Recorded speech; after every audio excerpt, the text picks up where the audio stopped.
I now call upon Mr. Rashmibhai Zaveri to present his response to Dr. Zakir Naik. Ladies and gentlemen, Mr. Rashmibhai Zaveri.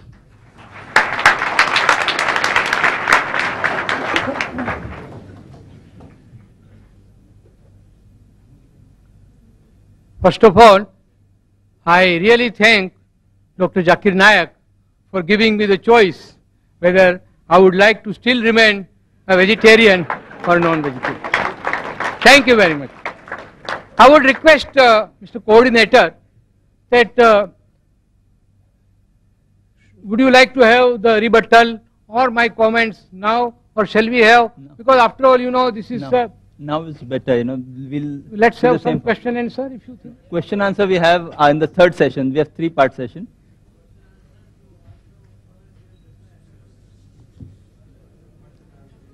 Yes, Mr. Zaveri, you can continue.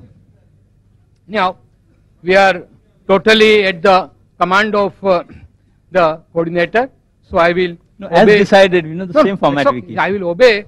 I will not allow Dr. Zakir also to change the format. Now, I'll object.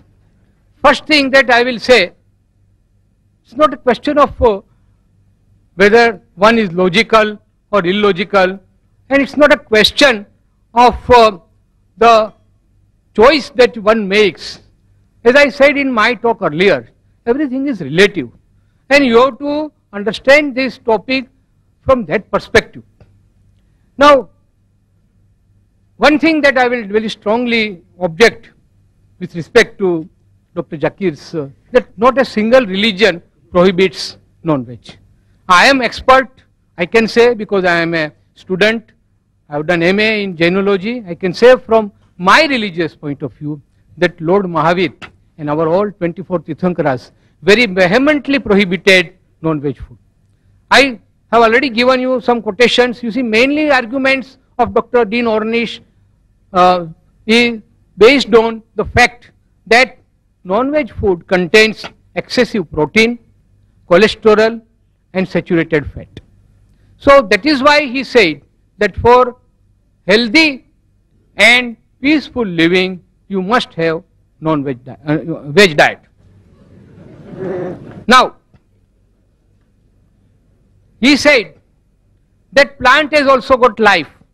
No, it is not only proved by Dr. Jagdish Chandra Bose, but even our Lord Mahavir, he stated 2500 years ago that not only plant, air, water, fire, minerals of the earth, they all have life. He has not said that you are allowed to kill this life and maintain yourself, but he was a practical Tirthankara. So he said that those who cannot renounce this world and become Jain Muni. You know, Jain Munis, they don't even kill plant vegetation or even other living beings for their food. They bake the food which is cooked in our house. Will not go into that controversy that even you kill it and then give them. That's a separate story. But the teachings of Mahavir are very clear that you shall not harm any living being, whether animate or inanimate. Now, because of certain constraint for those people who cannot renounce the world, he has said that at least you can avoid essential killing. He has said that even if you, when you have food made out of plant, it is violence, it is hinsa, but it is necessary. So what I prohibit is unnecessary killing. Friends, this is a very sharp distinction, but very important distinction we should make, that if the alternative is available, we should not go for that alternative which compels us to kill and eat our own fellow creatures. Another thing, so he said plants. In my talk I stated about plant food, and he said that even a lizard can grow tail. That's the only exception. The plants, you pluck fruits, they will give you more fruits. You cut their branches, more branches will grow. See, there is no end to such argument. So let us restrict our argument to this. About medical science, and he rightly stated that medically also he has given certain things. I have also stated. Now it is for the enlightened audience to decide whether the scientific facts that I have given are correct or he has given. It's okay. It's a question of argument. Now he has conveniently forgotten. Please excuse me, I am telling because I am trying to rebut your things. The psychological aspect. When we consume animal food, we also inherit certain animal instincts. What have you to say? Please, in your rebuttal you can say that. Now doctors also, most of the doctors prescribe raw vegetable. Now coming to cooking, most of the doctors prescribe raw vegetables for healthy diet. Only that food or cereals which will not be proper for a human being to consume raw, that only can be cooked. But as far as possible, and in our Indian Vegetarian Congress, we always, whenever we have a meeting, we have most of the food raw, uncooked, and that is more healthy according to us. About the books, these books were not given by me to Dr. Naik, and it was given by my friend Mr. Salecha, who approached me. That's okay, it's nothing very important. Now I will tell you one thing, that you cannot alter the truth by just loud applause.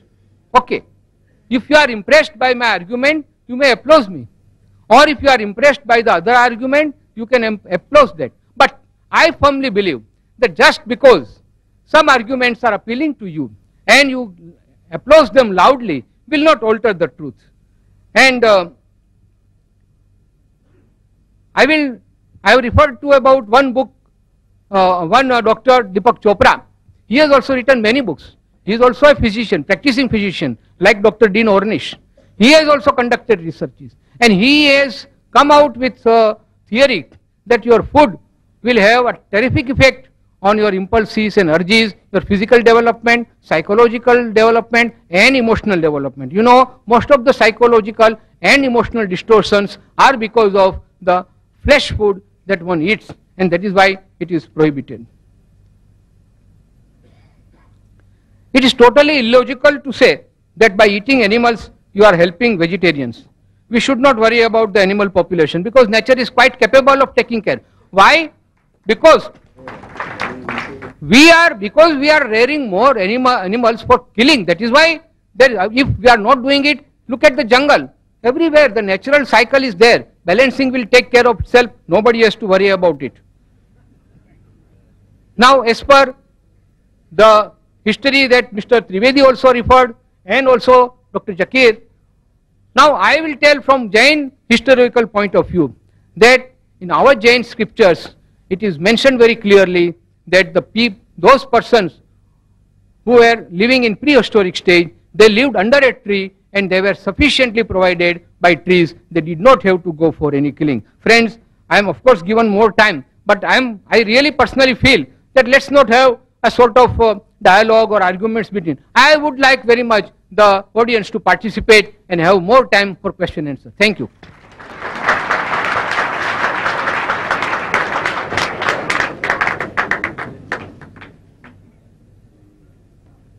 Thank you, Mr. Zaveri.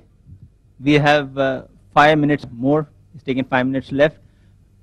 Now I call upon Dr. Zakir Naik to present a response to Mr. Rashmibhai Zaveri for 15 minutes only.